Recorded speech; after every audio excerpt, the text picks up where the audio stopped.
Hello दोस्तों, वेटिरन्स नमस्कार।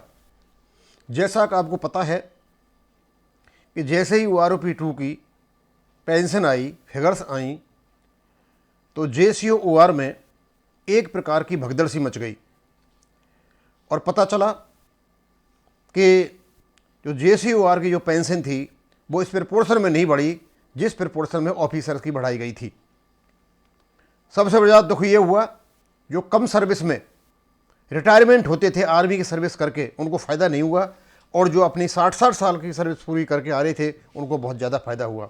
Result ये हुआ कि जंतर मंतर पर एजिटेशन शुरू हो गया। एक 20 तारीख से चला है एजिटेशन, आज भी चला हुआ है, एक 12 तारीख को हुआ और उसमें भी काफ़ी हमारे सैनिक आए हुए थे। लेकिन सबसे बड़ी बात यह हुई कि दोनों ही जो संगठन थे जिनके तत्वाधान में ये सैनिक संघर्ष हो रहा था, अभी तक एक प्रॉपर ज्ञापन भारत सरकार को नहीं दे पाए कि जिस पर ये बात कर सके। हमारे पास हमारे पेंशनर्स की रिक्वेस्ट आती रही कि साहब कम से कम उन पॉइंटों को तो उठाइए जो पॉइंट्स विसंगतियों के हैं। इन्होंने जो पॉइंट उठा रखे हैं वो विसंगतियों से कोई लेना देना नहीं है। 75% पेंशन की जाए, ये OROP नोटिफिकेशन का पार्ट नहीं है। वेटेज के साथ पेंशन दी जाए, ये OROP नोटिफिकेशन का पार्ट नहीं है। OROP में केवल और केवल मिनिमम और मैक्सिमम का एवरेज है।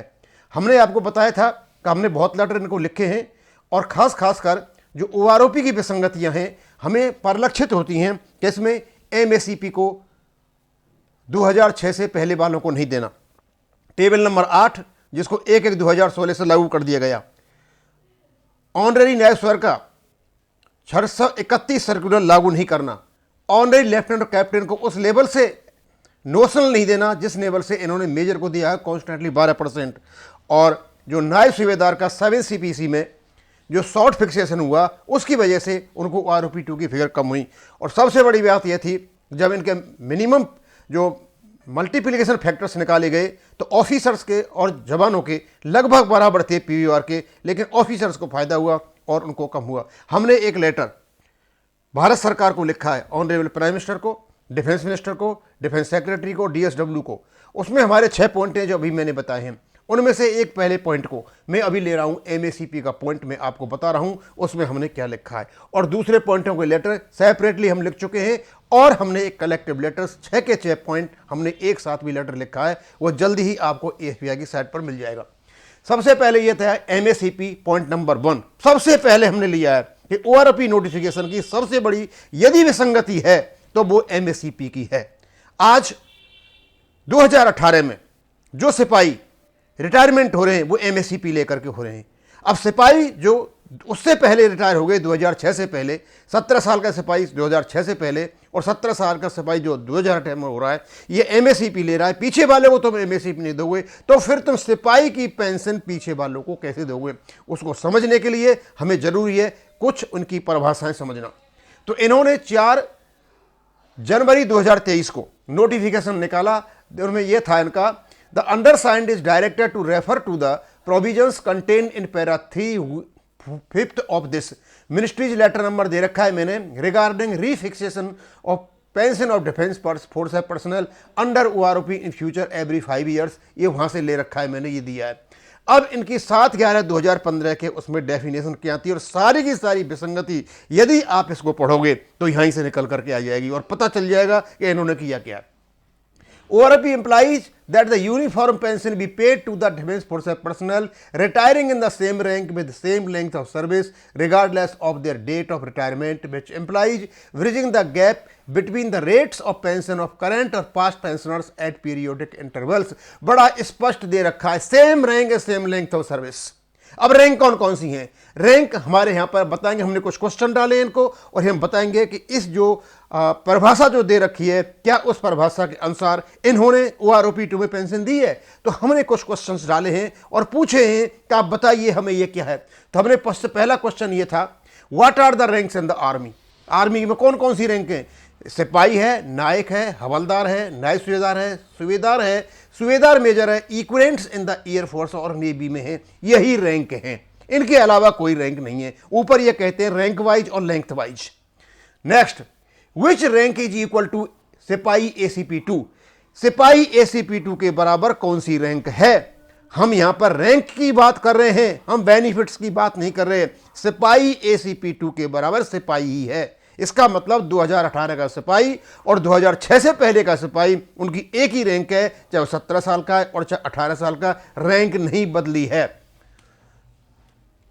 Which rank is equal to Naik ACP1? नायक ACP1 जिसको बेनिफिट हवलदार के मिल जाते हैं, तो उसके बराबर रैंक कौन सी है? वो भी रैंक नायक ही है। Does addition of ACP1 to 3rd change the rank?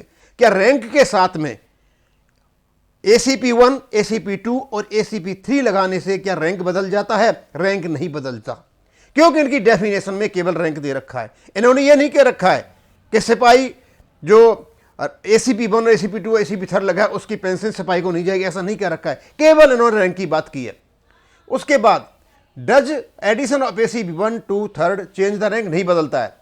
Has the OROP2 pension of सिपाही ACP2 बीन ग्रांटेड टू सिपाही without ACP of same length of service? तो क्या जो सिपाही जो 17 साल के हैं, दोनों सिपाही ACP2 और सिपाही जो 2006 का 17 साल का पहले, क्या इन्होंने ACP2 की पेंशन सिपाही जो बिना ACP उसको दे रखी है? नहीं दे रखी है। यानी सीधा साधा मतलब है, इन्होंने अपने जो नोटिफिकेशन की जो परिभाषा है, जो टर्म्स एंड कंडीशंस हैं, उसकी ही अवहेलना की है। Next, does it violate the definition of ORP in the notification? 7/11/2015 की क्या यदि वो ट्रांसफर नहीं करते हैं तो क्या इसकी डेफिनेशन को वायलेशन है, उल्लंघन है? डेफिनेटली उल्लंघन है। अब हमने देखा कि वास्तव में इन्होंने क्या किया है, तो ये नीचे दे रखा है, this is anomaly in ORP2। और हमने बताया कि एनोमली क्या है। एनोमली ये है, let us see the illustration. Qualifying service 17 साल, 18 साल, 19 साल, सिपाही ACP2 और सिपाही माइनस ACP2, यानी इसको ACP नहीं मिला हुआ है। 17 साल का सिपाही जो ACP2 है उसकी पेंशन है 21,782, लेकिन 17 साल का सिपाही जिसको ACP नहीं मिला हुआ है 18,807। भैया ये बताओ, आप तो करंट जो पेंशनर्स हैं उनकी पेंशन पास्ट को आप दे रहे हो रैंक वाइज और लेंथ वाइज, तो आप कैसे मान सकते हो कि आपने सिपाही की पेंशन सिपाही को दे दी है? ना तो 17 साल वाले को दी है, ना 18 साल वाले को दी है, ना 19 साल वाले को दी है। इससे कोई फर्क नहीं पड़ता कि सिपाही ACP2 के बेनिफिट्स हवलदार के बराबर हैं, लेकिन आपकी डेफिनेशन यहां इसको नहीं रोकती है। लेकिन आपने पैसा बचाने के लिए इनको नहीं दिया है। सबसे बड़ी यदि विसंगति है ORP नोटिफिकेशन की, तो ये MACP की है। जब तक आप MACP रैंक वाइज पिछले वालों को नहीं दोगे, हम ये मान करके चलते हैं कि आपने ORP2 का सही प्रकार से पालन नहीं किया है।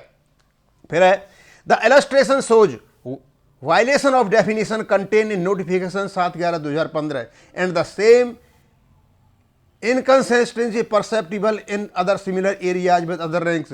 यहां भी है और दूसरे रैंकों के साथ भी है। और यहां 21,782 में से 18,807 घटाते हैं तो 2,975 का सीधा सीधा नुकसान है एक सिपाही को, कि सिपाही की पेंशन आपने सिपाही को नहीं दी है।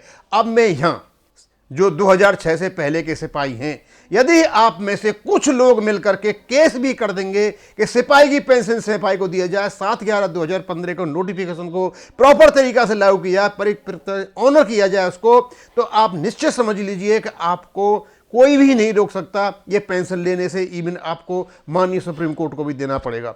अब दूसरी साइड में आ जाता हूं। यदि आप ये सोचते हो कि जंतर मंतर पर बैठे हुए लोग ये जो धरना दे रहे हैं, ये जो झंडे गाड़ रहे हैं, इनसे कोई झंडा नहीं गड़ना है, क्योंकि अभी तक इन लोगों ने एक भी चीज ऐसी नहीं की है कि आप एक्चुअली उसमें विसंगति है कहां। और अल्टीमेटली ये सारा का सारा धीरे धीरे जो ये एजिटेशन है, कुछ ऐसा लग रहा है कि ये दूसरों के हाथ में ही चला जाएगा। अच्छा, एनीवे चलो उसमें क्या होता है। It is here by illustrated that the pension of current सिपाही retiring in ACP2 has not been given to the past सिपाही with the same length of service and has violated the norm of the। और यहाँ स्पष्ट पता चलता है कि जो करंट का सिपाही है, जो ACP2 है, उसकी पेंशन पास्ट के सिपाही को उसकी वही रैंक है और उतनी ही सर्विस है, उसको नहीं दी गई है। सबसे बड़ा इस OROP2 की विसंगति ये है, और स्पाई के लिए नहीं, ये दूसरों के साथ भी है, ये हवलदारों के साथ भी है, ये नायकों के साथ भी है, और ये JCO साथ भी हो सकता है। और दूसरी जो विसंगतियाँ हैं वो हम आपको बताएंगे धीरे धीरे, लेकिन हमने उनके सेपरेट लेटर लिखे हुए हैं। लेकिन MAC पे हमने नहीं लिखा अंदर लेटर, हमने MACP का भी लेटर लिख दिया है और सारी की सारी चीज़ें उनके पास भेज दी हैं। मैं आपको फिर बताना चाहूँगा, ये जितने भी सिपाही हैं, यदि आप में दम है तो आप किसी भी एजिटेशन के, जंतर मंतर के या आगे पीछे जो हो रहे हैं, किसी पर नहीं रहें। ये केवल और केवल उकसाने वाले लोग हैं, इन्होंने अब तक कुछ भी नहीं किया है और ना इनसे कुछ होना है। आप अपना केस कोर्ट में डालें इकट्ठे होकर के और बोलें कि जो आपकी डेफिनेशन है नोटिफिकेशन की, कि करंट जो रैंक्स हैं उनकी पेंशन पिछले बारी रैंक को उनकी सर्विस के अनुसार दी जाए, ये 100% आपको मिलेगी। और यदि आप आशा में बैठे हो कि ये जंतर मंतर पे बैठे हुए लोग आपके लिए कुछ कर पाएंगे, ये कुछ भी नहीं कर पाएंगे, ना इनसे कुछ होना है। मैं ये यहीं ख़त्म करूँगा। थैंक यू, धन्यवाद।